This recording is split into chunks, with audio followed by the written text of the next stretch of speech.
The vast percentage of American people do not have a meaningful vote on their representative. Over 80% of congressional districts are solid red or solid blue, solid Republican vote or a solid Democrat vote. So their vote is more important in the primaries, where less than 10% usually vote. Very rarely for congressional races you have over 10%. You might get up to 15 to 20% on occasion when it's a heated battle and well publicized. Under 5% of congressional elections in November are usually toss up, and it might expand out to 10% for things that, but those are mostly likely voters or really leaning towards one or the other, where under 5 are can go back and forth. The other 5% is a 90% Democrat or 90% Republican likely. So the vast percentage of American people just do not have that ability to be represented. And anybody who loses is not represented at all. They're not represented by their chosen person, their chosen set of policies. So the primaries are the deciding factors in a vast percentage of the seats, mostly with less than 10% of the voters. And you only have a choice between, you might have a choice between a few. Only one's going to win. They're probably winning with less than 5% of the population, the voting population. And then they're almost a sure win. So you really don't have a good, meaningful way of selecting a representative that represents you on the issues that you mostly agree with. You might agree with the one that wins 40% of the time, and the one that loses, the one you really wanted might have been 50 or 60%. The one that you don't want might be 10 or 20% of the way you agree. But I want to get that up to like over 90%. The people that you choose are 90% with you on your policies, on your views. So we have a different way of doing it. If your candidate does not win in the general election, you are not represented. You're just not. Even if your man does win, if your candidate wins, you might have only supported him on 60, 70% of the issues, and sometimes even a lot less than that.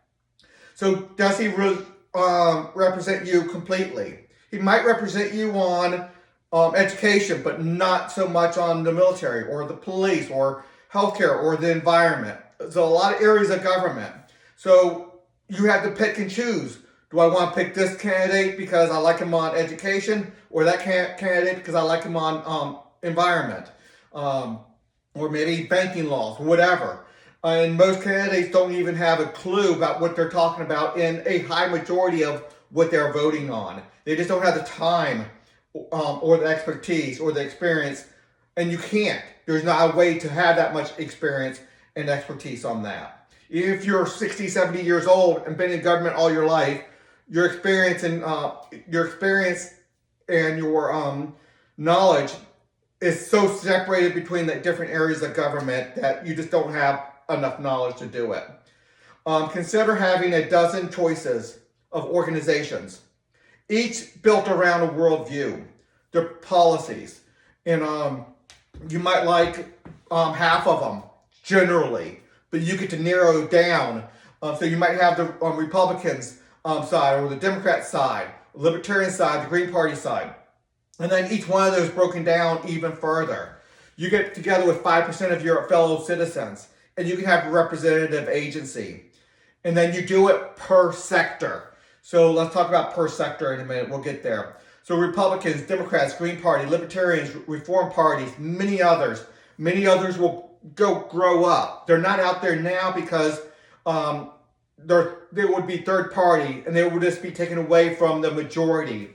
But Republicans have a lot of different ways of thinking about it. There's many factors or factions within the Democrats and the Republicans.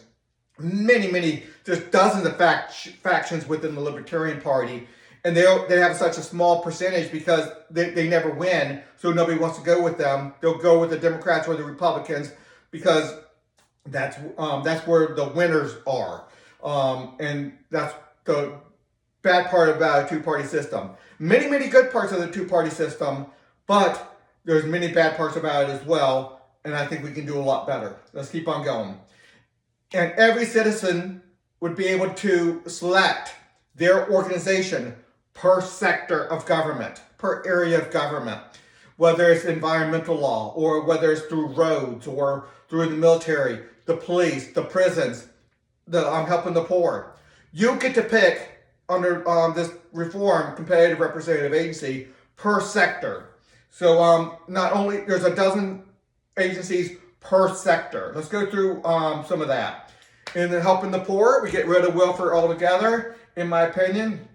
And we go to a structured charity system, and you get to pick your representative agency on many aspects of the charity system, your family law, your the diplomats, the way you think about how diplomats should do their job. You get to have 12 different worldviews in that, and you get to pick one, and then they represent you in the Congress. The same thing with commander-in-chief and the military, and the how to fund the military. You send 12 different worldviews of how to fund the military.